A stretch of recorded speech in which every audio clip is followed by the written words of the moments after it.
নমস্কার বন্ধুরা, শ্রাবণী রান্নাঘরে আপনাদের সবাইকে স্বাগত জানিয়ে আমি আবারও একটা রান্নার ভিডিও নিয়ে আপনাদের সামনে চলে এসেছি। আজকের আমি আপনাদের ঢ্যাঁড়স দিয়ে একটা অসাধারণ রেসিপি বানিয়ে দেখাবো। আশা করি আপনাদের ভালো লাগবে। তার জন্য কিন্তু আমার পুরো ভিডিওটা আপনাদের দেখতে হবে। আর দেখা শুরু করার আগে একটা লাইক দেবেন, সুন্দর একটা কমেন্ট করবেন আর শেয়ার করতে ভুলবেন না। তাহলে চলুন আজকের আমি এই ঢ্যাঁড়স দিয়ে কি বানাই সেটা আপনারা একবার দেখে নিন। রান্নাটা করার জন্য প্রথমে এখানে দেখুন আমি গ্যাসটা অন করে একটা কড়া বসিয়ে দিয়েছি। আর কড়ার মধ্যে দিয়ে দেবো আমি সর্ষের তেল। এখানে আমি রান্নাটা সর্ষের তেলেই করব। আপনারা কিন্তু যে কোনো রান্নার তেলে রান্নাটা করতে পারেন। এখানে আমি প্রায় 2 থেকে আড়াই চামচের মতো সর্ষের তেল দিয়ে দিলাম। এবারে আমি তেলটা একটু গরম হতে দেব। তেলটা আমার এখানে দেখুন গরম হয়ে গেছে। এইবারে আমি তেলের মধ্যে দিয়ে দেব ঢ্যাঁড়স। এখানে দেখুন ঢ্যাঁড়সগুলো কিন্তু আমি প্রথমে ধুয়ে নিয়েছি, তারপর এইভাবে মাঝখান দিয়ে 2 টুকরো করে নিয়েছি। আর যে ঢ্যাঁড়সগুলো ছোট সেইগুলো গোটা গোটাই রেখে দিয়েছি। ঢ্যাঁড়সগুলো আমি কিন্তু এইভাবে কেটে নিয়েছি। এইবারে এই গরম তেলের মধ্যে ঢ্যাঁড়সগুলো দিয়ে দেব। ঢ্যাঁড়সগুলো আমি তেলের মধ্যে দিয়ে দিলাম। দিয়ে ঢ্যাঁড়সগুলো কিন্তু প্রথমে ভালোভাবে ভেজে নিতে হবে। একদম লাল লাল করে ঢ্যাঁড়সগুলো প্রথমে ভেজে নেব। আর তার জন্য কিন্তু আমি এখানে খুব অল্প সামান্য একটু নুন দিলাম আর একদম অল্প সামান্য একটু হলুদের গুঁড়ো দিলাম। দিয়ে এবারে ঢ্যাঁড়সটা একটু লাল করে ভেজে নেব। ঢ্যাঁড়সটা কিন্তু প্রথমে একদম লাল লাল করে ভেজে নিতে হবে। আর রান্নার শুরুতেই আমি প্রতিদিনের মতো আপনাদের একটা কথাই বলবো যে প্লিজ আমার এই ভিডিওটা টেনে টেনে দেখবেন না, পুরো ভিডিওটা দেখবেন। আশা করি আপনাদের ভালোই লাগবে। দেখুন প্রথমে কিন্তু ঢ্যাঁড়সটা আমি খুব ভালোভাবে ভেজে নেব। ঢ্যাঁড়সটা আমার দেখুন এখানে লাল লাল করে ভাজা হয়ে গেছে। ঢ্যাঁড়সটা কিন্তু আমি এখানে খুব সুন্দর করে লাল করে ভেজে নিয়েছি। ভালোভাবে এখানে ঢ্যাঁড়সটা ভাজা হয়ে গেছে। এবারে কিন্তু আমি ঢ্যাঁড়সটাকে আলাদা করে তুলে রেখে দেব। ঢ্যাঁড়সটা কিন্তু এইভাবে প্রথমে আলাদা করে তুলে রেখে দিতে হবে। ঢ্যাঁড়সগুলো আমি দেখুন এখানে ভেজে আলাদা করে তুলে রেখে দিয়েছি। এইবারে আমি একটা মশলা তৈরি করে নেব। তার জন্য নিয়েছি মিক্সিং জার। এবার মিক্সিং জারের মধ্যে দিয়ে দেব দেখুন আমি এখানে বেশ কিছুটা আদা এইভাবে কুচি করে রেখেছি। সেই আদাটা আমি এখানে নিয়ে নেব। দেব আমি এখানে একটা মাঝারি সাইজের টমেটো, এইভাবে ছোট করে টুকরো করে রেখেছি। সেই টমেটোটাও আমি এর মধ্যে দিয়ে দিলাম। এবারে আমি এর মধ্যে দিয়ে দেব দেখুন অল্প কিছু চীনাবাদাম, আর এখানে রেখেছি আমি 4 মগজ। সেই চীনাবাদাম আর 4 মগজটাও কিন্তু আমি এর মধ্যে দিয়ে দিলাম। দিয়ে এবার এর মধ্যে আমি অল্প একটু জল দেব। দিয়ে এটা কিন্তু খুব ভালোভাবে পেস্ট করে নিতে হবে। মশলাটা আমার এখানে দেখুন রেডি হয়ে গেছে। মশলাটা আমি এখানে পেস্ট করে নিয়ে চলে এসেছি। আর অন্যদিকে দেখুন গ্যাসটা অন করে আবারও কড়া বসিয়ে দিয়েছি। আর কড়ার মধ্যে দিয়েছি কিন্তু আমি আবারও 2 চামচ সর্ষের তেল। তেলটা আমার এখানে গরম হয়ে গেছে। এইবারে আমি তেলের মধ্যে দিয়ে দেব কালো জিরে। অল্প সামান্য একটু কালো জিরে ফোড়ন দিলাম। দিয়ে ফোড়নটা প্রথমে একটু ভাজা ভাজা করে নিতে হবে। দেখুন কালো জিরেগুলো কিন্তু একটু সুন্দর করে ভেজে নেব। যখন দেখবেন ফোড়নটা ভাজা হয়ে গেছে তখন আমি এর মধ্যে দিয়ে দেব পেঁয়াজ কুচি। এখানে আমি একটা মাঝারি সাইজের পেঁয়াজ একটু কুচি করে রেখেছি। সেই পেঁয়াজটা কিন্তু এর মধ্যে দিয়ে দেব।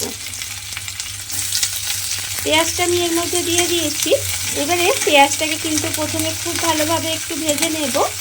পেঁয়াজটা প্রথমে খুব ভালোভাবে একটু ভেজে নিতে হবে। পেঁয়াজটা আমার এখানে দেখুন ভাজা হয়ে গেছে। পেঁয়াজটা কিন্তু আমি এখানে খুব ভালোভাবে ভেজে নিয়েছি। এবারে আমি এর মধ্যে দিয়ে দেব যে মশলাটা আমি এখানে পেস্ট করে রেখেছিলাম, সেই মশলাটা কিন্তু আমি এখানে দিয়ে দেব।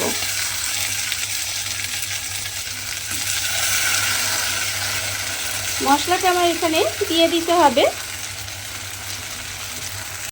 মশলাটা আমি এখানে দেখুন দিয়ে দিয়েছি। এবার কিন্তু মশলাটাকে খুব ভালোভাবে একটু কষিয়ে নেব। মশলাটা এখানে একটু ভালোভাবে কষিয়ে নিতে হবে। যাতে মশলার যে একটা কাঁচা গন্ধ থাকে সেটা চলে যায়। এইভাবে গ্যাসটা লোতে দিয়ে একটু মশলাটা প্রথমে আমি কষিয়ে নেব। মশলাটা দিয়ে আমি কিন্তু খুব ভালোভাবে একটু কষিয়ে নিয়েছি। দেখুন এতে কিন্তু মশলার কাঁচা গন্ধটা চলে গেছে। এইবারে আমি এর মধ্যে দিয়ে দেব আন্দাজ মতো নুন, হাফ চামচ হলুদের গুঁড়ো, হাফ চামচ লঙ্কার গুঁড়ো, হাফ চামচ জিরের গুঁড়ো, হাফ চামচ ধনের গুঁড়ো, হাফ চামচ কাশ্মীরি লঙ্কার গুঁড়ো আর হাফ চামচ চিনি। এই গুঁড়ো মশলাগুলো আমি এখানে দিয়ে দিলাম। এবার আমি এর মধ্যে দিয়ে দেব অল্প একটু জল। যেহেতু আমি এখানে গুঁড়ো মশলা দিয়েছি আর আছে আমার এখানে বাদাম বাটা, তাই তলায় কিন্তু লেগে যেতে পারে, সেই জন্য আমি এখানে অল্প সামান্য একটু জল দিলাম। দিয়ে এবারে খুব ভালোভাবে কষিয়ে নিতে হবে। যতক্ষণ না পর্যন্ত এই মশলাটা থেকে তেল ছেড়ে দেয় ততক্ষণ পর্যন্ত কিন্তু খুব ভালোভাবে একটু কষিয়ে নেব।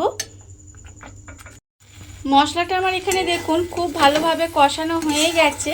মশলাটা কিন্তু আমি গ্যাসটা লোতে দিয়ে খুব ভালোভাবে এইভাবে একটু কষিয়ে নিয়েছি। আর মশলা থেকে কিন্তু তেলটাও আস্তে আস্তে দেখুন ছেড়ে দিচ্ছে। যখন মশলাটা খুব ভালোভাবে কষানো হয়ে যাবে তখন দেখুন আমি কিন্তু এর মধ্যে দিয়ে দেব জল। এখানে আমি মিক্সিটা ধুয়ে অল্প একটু জল দিয়ে দিলাম। জল দিয়ে এবারে এইভাবে একটু কিছুক্ষণ রান্না হতে দেব। দেখুন এইভাবে কিন্তু গ্রেভিটা একটু ফুটতে দিতে হবে। গ্রেভিটা আমার এখানে দেখুন খুব ভালোভাবে ফুটে গেছে। গ্রেভিটা আমি কিন্তু এখানে খুব ভালোভাবে একটু রান্না করে নিয়েছিলাম। এবারে দেখুন এর মধ্যে দিয়ে দেব যে ঢ্যাঁড়সগুলো আমি এখানে ভেজে রেখেছিলাম, সেই ঢ্যাঁড়সগুলো আমি এর মধ্যে দিয়ে দিলাম। ঢ্যাঁড়সগুলো এর মধ্যে দিয়ে এইভাবে একটু খুব ভালোভাবে মিশিয়ে নেব। মিশিয়ে নিয়ে এটা কিন্তু এইভাবে একটু রান্না করে নিতে হবে। আর এটা কিন্তু আপনারা ভাত দিয়ে খেতে পারেন, রুটি দিয়ে, লুচি, পরোটা যে কোনো কিছুর সাথেই খেতে পারেন। খেতে কিন্তু অসম্ভব সুন্দর হয়। এইভাবে আপনারাও একদিন হলেও বাড়িতে বানিয়ে দেখবেন, আশা করি আপনাদের ভালোই লাগবে। দেখুন এইভাবে কিন্তু আমি ঢ্যাঁড়সটা দিয়ে একটু রান্না হতে দেব। ঢ্যাঁড়সটা দিয়ে আমি কিন্তু এখানে প্রায় 10 মিনিট মতো এইভাবে রান্না করে নিয়েছিলাম।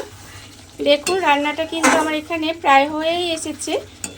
ওপর থেকে দেখুন তেলটা ভেসে উঠছে আস্তে আস্তে। যখন এইভাবে তেলটা ওপর থেকে ভেসে উঠবে তখন ভাববেন কিন্তু রান্নাটা একেবারে রেডি হয়ে গেছে। দেখুন রান্না কিন্তু আমার একেবারে রেডি। এইবারে আমি ওপর থেকে ছড়িয়ে দেব অল্প সামান্য একটু কাসুরি মেথি। নামানোর আগে আমি ওপর থেকে অল্প সামান্য একটু কাসুরি মেথি ছড়িয়ে দিলাম।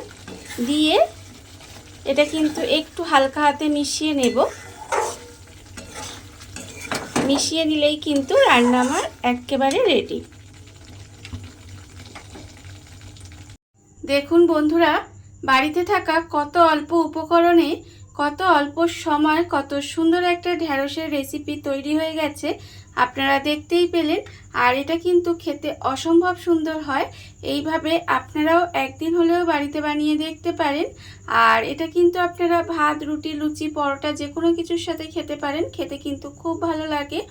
আর এই ভিডিওটা যদি আপনাদের ভালো লেগে থাকে, আপনারা যদি ফেসবুক থেকে দেখে থাকেন পেজটি ফলো করে দেওয়ার অনুরোধ রইল। আর যদি ইউটিউব থেকে দেখে থাকেন চ্যানেলটি সাবস্ক্রাইব করে নেওয়ার অনুরোধ রইল। তাহলে চলুন ভিডিওটা আমি এখানেই শেষ করছি। আপনারা সবাই ভালো থাকবেন, সুস্থ থাকবেন।